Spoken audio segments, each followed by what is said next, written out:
Assalamualaikum warahmatullahi wabarakatuh. Salam sejahtera untuk kita semua. Selamat pagi Bu Sari, selamat pagi teman-teman semuanya. Semoga kita semua senantiasa dalam keadaan sehat walafiat tanpa kekurangan suatu apapun. Di Jumat yang penuh berkah ini, alhamdulillah kita dipertemukan kembali, walaupun secara online, di mata kuliah Perekonomian Indonesia. Kira-kira kelompok kami akan memaparkan materi tentang apa ya? Sebelum masuk ke materi, alangkah baiknya kami memperkenalkan diri terlebih dahulu. Oke, yang pertama ada Febi Citra Khalifah dengan NPM 1710101013. Yang kedua ada Nur Sofi Widya Astuti dengan NPM 1710101069. Yang ketiga saya sendiri, Clara Tali Puspa dengan NPM 1710101072. Yang terakhir ada Deviana Indah Safitri dengan NPM 1710101114. Jadi, pada kesempatan kali ini, kelompok kami akan memaparkan materi tentang pembayaran dan perdagangan internasional, di mana kita akan mempelajari terlebih dahulu tentang pembayaran internasional yang akan dipaparkan oleh Febi Citra Khalifah. Halo teman-teman, saya Febi Citra Khalifah akan menjelaskan tentang pembayaran internasional yang terdiri dari pengertian pembayaran internasional, gambaran umum lalu lintas pembayaran internasional, alat pembayaran internasional, serta yang terakhir cara pembayaran internasional. Baik, yang pertama saya akan menjelaskan tentang pengertian pembayaran internasional. Secara umum, pengertian pembayaran internasional adalah kegiatan-kegiatan dalam hubungan internasional yang menimbulkan hak dan kewajiban. Sedangkan sistem pembayaran internasional adalah metode yang digunakan untuk menyelesaikan transaksi perdagangan internasional. Dalam transaksi perdagangan internasional, sistem pembayaran yang dilakukan lebih kompleks. Selain dikarenakan perbedaan mata uang, pembayaran internasional juga dipengaruhi oleh jauhnya jarak antara para pihak yang bertransaksi. Oleh karena itu, dalam berbagai macam cara pembayaran internasional, manusia mengandalkan jasa-jasa perbankan. Kemudian yang kedua adalah gambaran umum lalu lintas pembayaran internasional. Misalnya, seorang importir Indonesia membeli sejumlah barang dari eksportir di Amerika Serikat. Transaksi jual beli ini pelaksanaan pembayarannya lebih kompleks dibanding dengan pembayaran yang timbul dan adanya transaksi jual beli antara dua orang penduduk yang tinggal pada suatu negara yang sama. Hal ini disebabkan antara lain karena mata uang yang berlaku di Amerika Serikat berbeda dengan mata uang yang berlaku di negara Indonesia. Mata uang yang berlaku di negara kita adalah rupiah, sedangkan mata uang yang berlaku di Amerika Serikat adalah US dollar. Di Amerika, sebagai negara eksportir, tidak dapat membelanjakan uang rupiah untuk membeli barang dagangan, untuk menggaji para karyawan, dan sebagainya. Untuk semua pengeluaran ini, eksportir Amerika Serikat menggunakan US dollar. Oleh karena itu, mereka mengharapkan barang yang diekspor dibayar dengan US dollar juga. Sebaliknya, importir Indonesia yang diharapkan membayar barang yang diimpor dengan US dollar menerima uang hasil penjualan barang yang diimpor bukan dalam bentuk US dollar, melainkan dalam bentuk rupiah. Dengan demikian, untuk melaksanakan pembayaran yang dibutuhkan, importir harus terlebih dahulu memberi US dollar pada salah satu bank devisa sejumlah yang dibutuhkan dengan kurs yang berlaku pada saat pembelian US dollar tersebut untuk kemudian ditransfernya kepada si penjual Amerika Serikat. Sedangkan juga pembayaran terjadi dengan mata uang negara ketiga. Misalnya, dengan membeli barang dari Jepang, kita dapat membayarnya dengan dolar Amerika Serikat. Dengan demikian, sebelum kita melakukan transaksi pembelian barang dari Jepang, kita harus terlebih dahulu memperhitungkan kurs devisa yang memungkinkan kita membandingkan nilai barang tersebut dinyatakan dalam dolar Amerika Serikat, dalam yen, dan dalam rupiah. Masalah-masalah semacam ini yang menyebabkan lalu lintas pembayaran internasional berbeda dengan lalu lintas pembayaran dalam negeri. Kemudian yang ketiga adalah alat pembayaran internasional. Proses kegiatan perdagangan internasional menimbulkan proses impor dan ekspor, dan mengingat setiap negara suatu dengan yang lainnya terkadang mempunyai jenis mata uang yang berbeda. Jadi diperlukan alat pembayaran internasional diantaranya. Yang pertama yaitu devisa. Devisa adalah sejumlah valuta asing yang digunakan dalam pembiayaan transaksi perdagangan internasional. Seorang pengusaha, eksportir atau importir dalam melakukan transaksi ekonomi luar negeri lazimnya menggunakan valuta asing sebagai alat pembayaran. Valuta asing yang digunakan sebagai alat pembayaran valuta asing ini dikenal sebagai devisa. Tujuan penggunaan devisa negara secara lebih rinci adalah sebagai berikut. Yang pertama, untuk membayar barang-barang modal. Yang kedua, untuk membiayai perjalanan dinas para pejabat pemerintah ke luar negeri. Yang ketiga, untuk membayar cicilan utang dan bunga pinjaman luar negeri. Yang keempat, untuk mendonasikan sumbangan kepada negara lain yang membutuhkan dana, seperti negara yang dilanda bencana dan sebagainya. Kemudian yang kelima, untuk menandai program pembangunan nasional pada umumnya. Lalu alat pembayaran internasional yang kedua adalah valuta asing atau foreign exchange. Valuta asing atau falas adalah mata uang asing dan alat pembayaran lain yang biasanya digunakan untuk membiayai atau melakukan transaksi ekonomi dan keuangan internasional.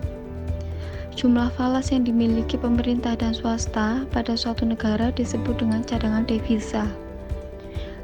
Pada suatu negara, cadangan devisa tersebut dikelompokkan menjadi dua, yaitu cadangan devisa resmi atau official foreign reserve dan cadangan devisa nasional atau country forex reserve. Official foreign exchange reserve merupakan cadangan devisa milik negara yang dikelola, diurus, dan ditata usahakan oleh bank sentral. Sedangkan country foreign exchange reserve mencakup seluruh devisa yang dimiliki badan, perseorangan, lembaga, terutama lembaga keuangan nasional yang secara moneter merupakan bagian dari kekayaan nasional. Setiap negara memiliki mata uang yang menunjukkan harga setiap barang dan jasa. Harga suatu mata uang terhadap mata uang lainnya dikenal dengan istilah kurs atau nilai tukar atau exchange rate. Kurs sangat berperan penting dalam perdagangan internasional karena kurs memungkinkan untuk membandingkan harga seluruh barang dan jasa yang dihasilkan oleh berbagai negara. Mata uang yang menjadi kesatuan hitung dalam transaksi ekonomi dan keuangan internasional dan juga yang sering digunakan sebagai alat pembayaran disebut hard currency. Adalah mata uang yang banyak digunakan sebagai satuan hitung dalam transaksi internasional. Mata uang yang dimaksud ini biasanya berasal dari negara-negara maju yang perekonomiannya kuat dan cenderung stabil. Dibandingkan dengan mata uang lainnya, mata uang ini sering mendapat apresiasi atau kenaikan nilai. Di samping itu, ada juga mata uang yang jarang digunakan sebagai kesatuan hitung dan alat pembayaran karena nilainya yang relatif tidak stabil atau sering mengalami penurunan. Ini disebut soft currency. Mata uang ini berasal dari negara yang berkembang, seperti Malaysia, Filipina, dan Thailand.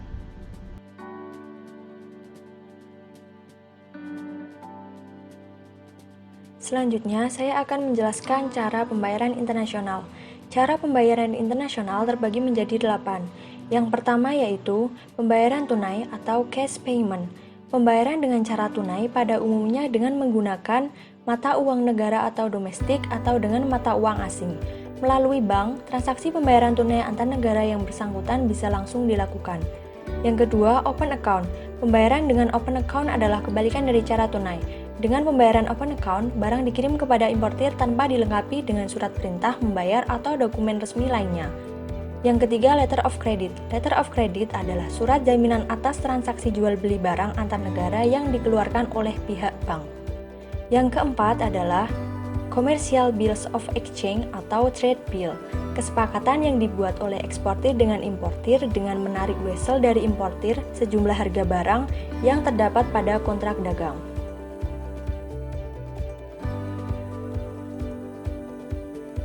Yang kelima adalah kompensasi pribadi atau private compensation.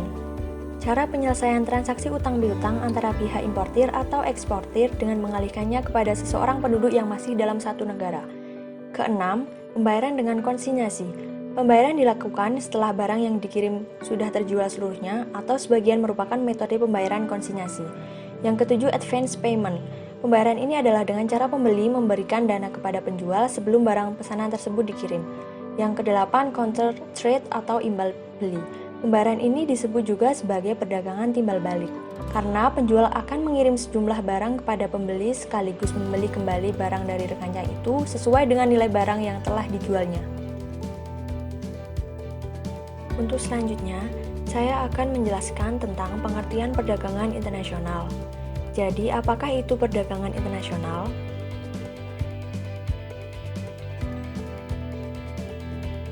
Pengertian perdagangan menurut beberapa ahli. Yang pertama, menurut Marwati Junud, perdagangan adalah suatu kegiatan ekonomi yang menghubungkan produsen dan konsumen. Dan sebagai sebuah kegiatan distribusi, maka perdagangan menjamin terhadap penyebaran, peredaran, dan juga penyediaan barang dengan melalui mekanisme pasar yang ada. Yang kedua, menurut Bambang Utoyo, perdagangan adalah suatu proses tukar-menukar baik barang maupun jasa dari sebuah wilayah ke wilayah lainnya. Kegiatan perdagangan ini terjadi dikarenakan adanya perbedaan sumber daya yang dimiliki dan perbedaan kebutuhan. Yang ketiga, menurut Agus Trimarwanto, Bambang Prishardoyo, dan Sodikin, perdagangan adalah salah satu jenis kegiatan perusahaan dikarenakan menggunakan sumber daya atau faktor-faktor produksi dalam rangka untuk meningkatkan atau menyediakan pelayanan umum. Jadi, untuk perdagangan internasional sendiri itu adalah perdagangan yang dilakukan antara dua belah pihak yang berasal dari negara yang berbeda berdasarkan pada perjanjian yang telah disepakati bersama. Pihak yang melakukan perdagangan internasional ini dapat berupa individu, perusahaan, ataupun pemerintah.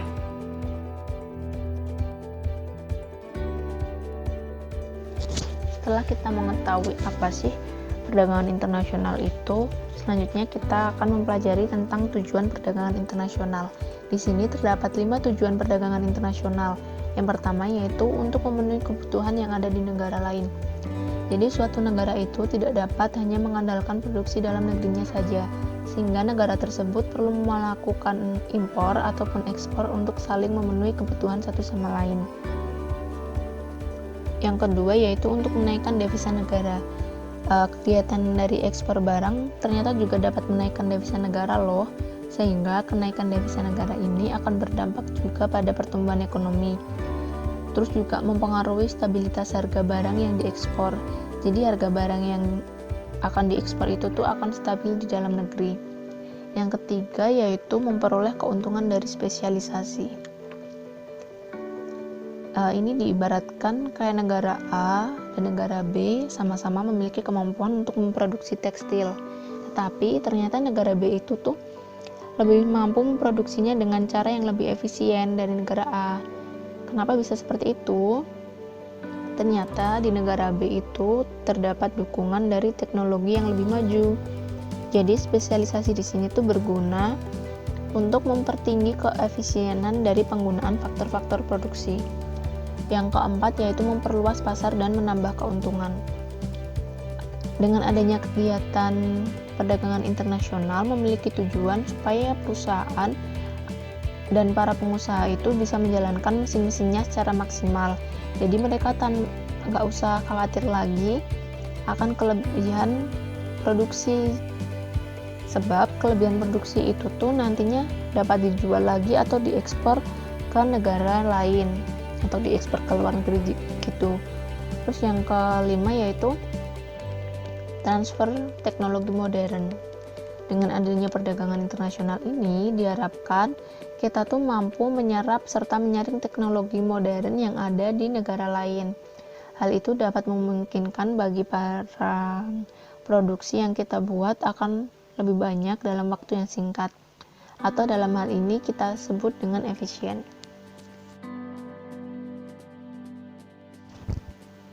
Selanjutnya yaitu teori perdagangan internasional. Terdapat dua teori perdagangan internasional. Yang pertama yaitu teori keunggulan mutlak dan yang kedua yaitu teori keunggulan komparatif. Teori keunggulan mutlak ini menyatakan bahwa perdagangan internasional akan memberikan keuntungan pada negara yang dapat memproduksi dengan harga yang lebih rendah dibandingkan dengan harga yang ditetapkan negara lain. Contohnya, misal negara A itu mampu memproduksi buku sebanyak 5 buku per jam dan pensil sebanyak 1 pensil per jam. Sedangkan negara B mampu memproduksi buku sebanyak 2 buku per jam dan 7 pensil per jam. Karena negara A memiliki efisiensi dalam memproduksi buku, sementara negara B memiliki efisiensi dalam memproduksi pensil, maka perdagangan antara negara A dan B ini akan memberikan keuntungan apabila negara A menjual buku dan negara B menjual pensil. Yang kedua yaitu teori keunggulan komparatif. Berdasarkan teori ini, meskipun suatu negara tidak memiliki keunggulan mutlak dalam memproduksi barang, negara tersebut tetap dapat melakukan perdagangan internasional pada barang yang paling produktif dan efisien untuk diproduksi. Contohnya, misal di negara A itu mampu memproduksi buku sebanyak 6 buku per jam dan pensil sebanyak 3 pensil per jam. Sedangkan negara B mampu memproduksi buku sebanyak 2 buku per jam dan pensil sebanyak 2 pensil per jam. Jika kita lihat, di negara A itu memiliki keunggulan baik dalam produksi pensil maupun buku dari negara B. Meskipun demikian, biaya relatif pensil yang diproduksi A lebih besar dibanding negara B. Kenapa? Karena 1 pensil di negara A itu sama dengan 2 buku di negara A. Kan tadi bukunya di negara A 6, sedangkan pensilnya 3. Jadi harga 1 pensil di negara A itu sebesar 2 buku di negara A. Sedangkan 1 pensil di negara B sama dengan 1 buku di negara B. Kan tadi di negara B kan bukunya dalam per jam tuh dapat menghasilkan 2 buku. Pensilnya juga 2 pensil per jam, jadi harga untuk 1 pensil di negara B itu sama dengan 1 buku di negara B. Oleh karenanya, negara A dan B dapat melakukan perdagangan dengan A memproduksi buku dan B memproduksi pensil. Berikutnya yaitu faktor pendorong perdagangan internasional. Menurut Soloan, terdapat 8 faktor perdagangan internasional.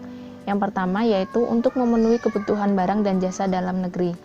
Seperti yang sudah dipaparkan sebelumnya, bahwa suatu negara tidak dapat memenuhi kebutuhan barang dan jasa dalam negerinya sendiri, sehingga mereka memerlukan negara lain untuk memenuhi kebutuhan negaranya. Jadi negara tersebut akan melakukan impor dan akan melakukan ekspor untuk memenuhi kebutuhan negara lain. Yang kedua yaitu keinginan memperoleh keuntungan dan meningkatkan pendapatan negara. Dengan kita mengekspor barang ke negara lain, maka negara tersebut akan memperoleh keuntungan. Yang ketiga yaitu adanya perbedaan kemampuan penguasaan ilmu pengetahuan dan teknologi dalam mengolah sumber daya ekonomi. Dan yang keempat yaitu adanya kelebihan produk dalam negeri sehingga perlu pasar baru untuk menjual produk tersebut.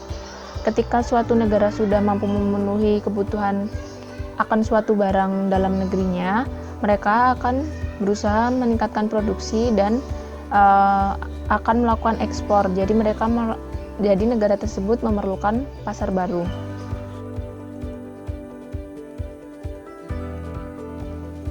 Yang kelima yaitu adanya perbedaan keadaan seperti sumber daya alam, iklim, tenaga kerja, budaya, dan jumlah penduduk yang menyebabkan adanya perbedaan hasil produksi dan keterbatasan produksi. Yang keenam yaitu adanya kesamaan selera terhadap suatu barang. Yang ketujuh yaitu keinginan membuka kerjasama, hubungan politik, dan dukungan dari negara lain. Yang kedelapan yaitu terjadinya era globalisasi sehingga tidak satu pun negara di dunia ini yang dapat hidup sendiri.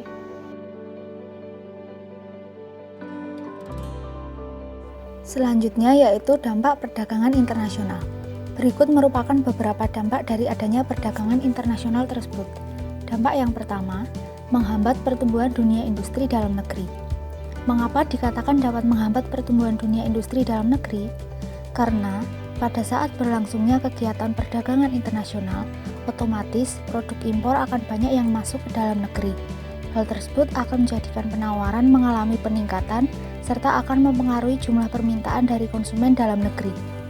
Terlebih lagi, ternyata masyarakat lebih suka dan juga gemar dengan produk impor tersebut, sehingga industri di dalam negeri yang memproduksi berbagai produk akan mengalami penurunan.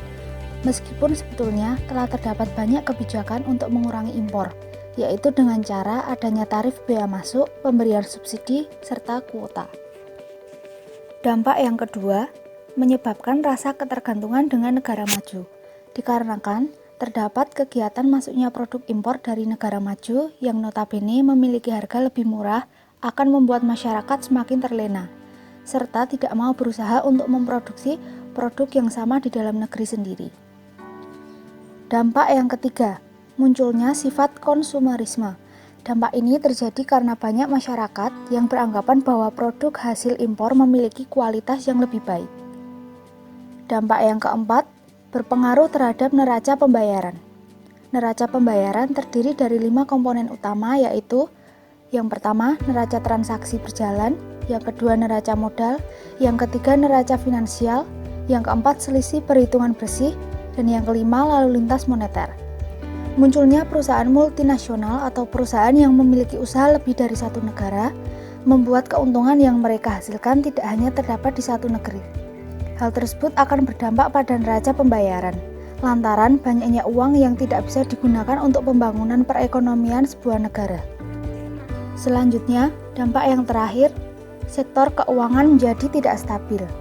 Menurut Salvatore, salah satu aktivitas perekonomian yang tidak dapat dilepaskan dari perdagangan internasional adalah aktivitas aliran modal, baik yang sifatnya masuk maupun keluar dari suatu negara. Ketika terjadi aktivitas perdagangan internasional berupa kegiatan ekspor dan impor, maka besar kemungkinan terjadi perpindahan faktor-faktor produksi dari negara eksportir ke negara importir yang disebabkan oleh perbedaan biaya dalam proses perdagangan internasional. Perdagangan internasional memicu timbulnya aliran investasi yang datang dari negara lain, dan hal tersebut sangat berpengaruh terhadap kondisi pasar modal itu sendiri.